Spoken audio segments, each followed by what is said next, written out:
So this week has seen a couple of spontaneous sessions, not really on plan, but definitely very progressive, very enjoyable, and just taking advantage of the fact that I seem to have very good performance on my first two sets, and then I was seeing performance just drop off.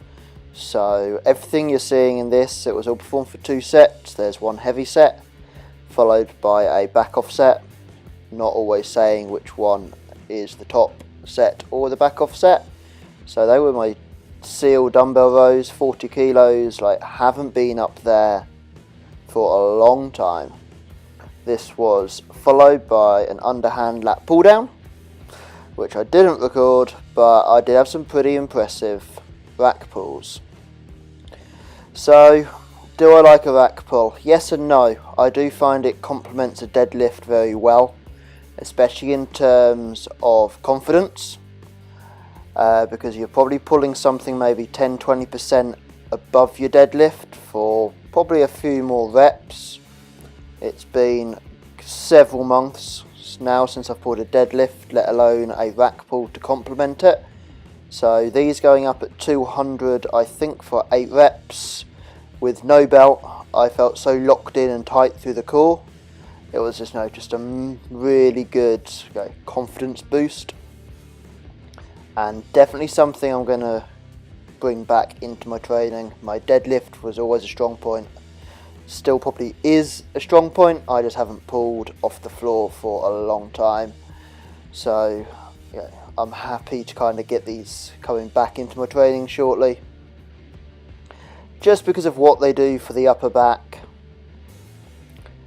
That thickness and density. I've always had a deadlift there, and I'd say my back is probably one of my stronger points out of my physique.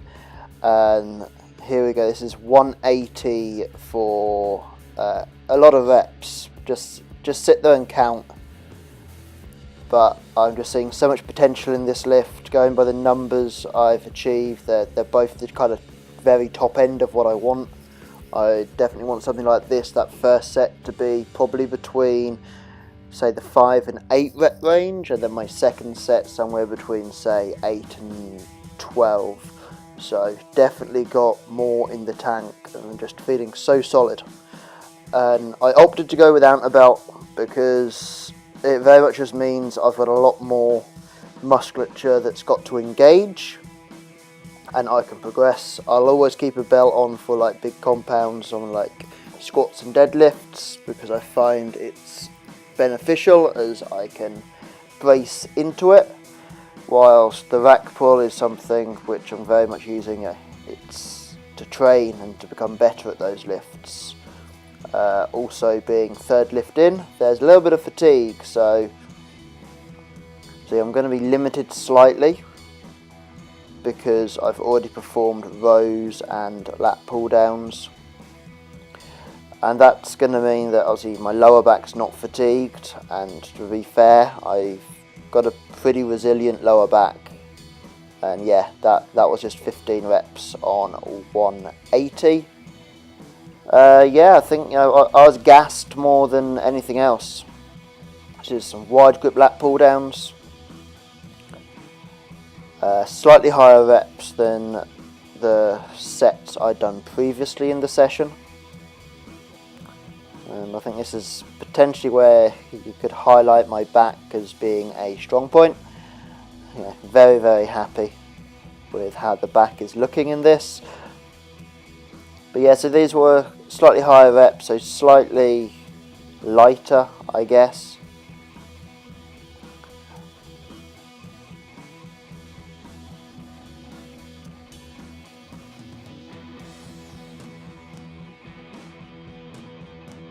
And that grind there at the end, just because I'm training with a lot less volume, I'm letting myself get to that failure point. So you'll see probably now on a couple of movements I do go to failure. Yet again, I think I'm just another strong point here of my back.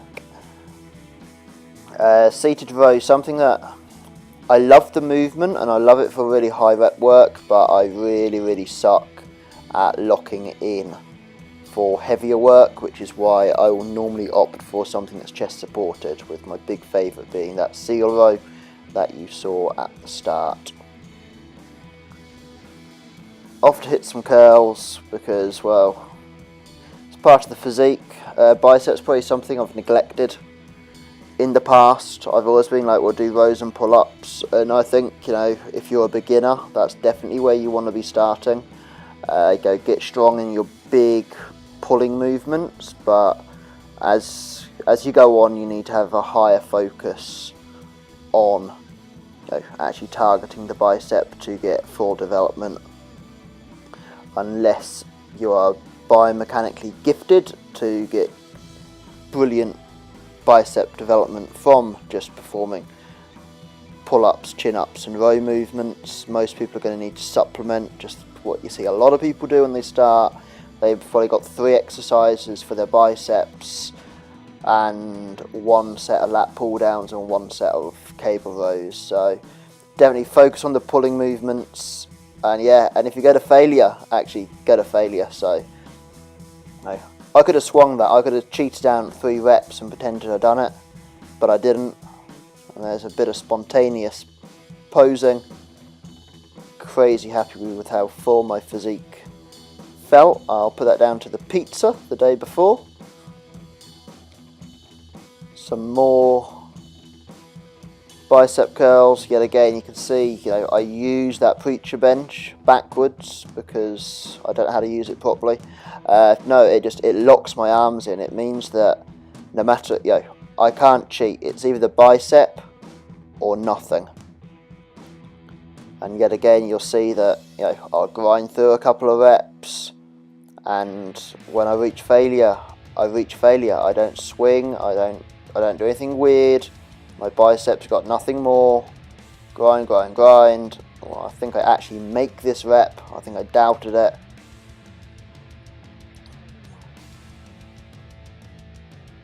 And then we'll go in once more, and then that's a fail.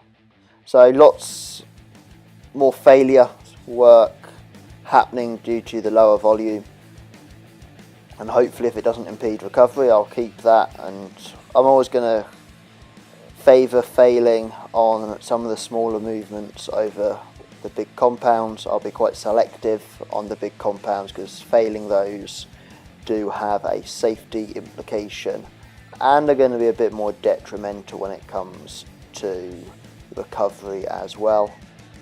So just finishing off with some biceps. Obviously you can see weights dropped on these, but I'll still take it up to that point. So there we go, that very much wraps up a pull session. If you've got any questions, please leave them in the comments. I hope you've enjoyed, and I'll try and get another session posted up in the next couple of weeks.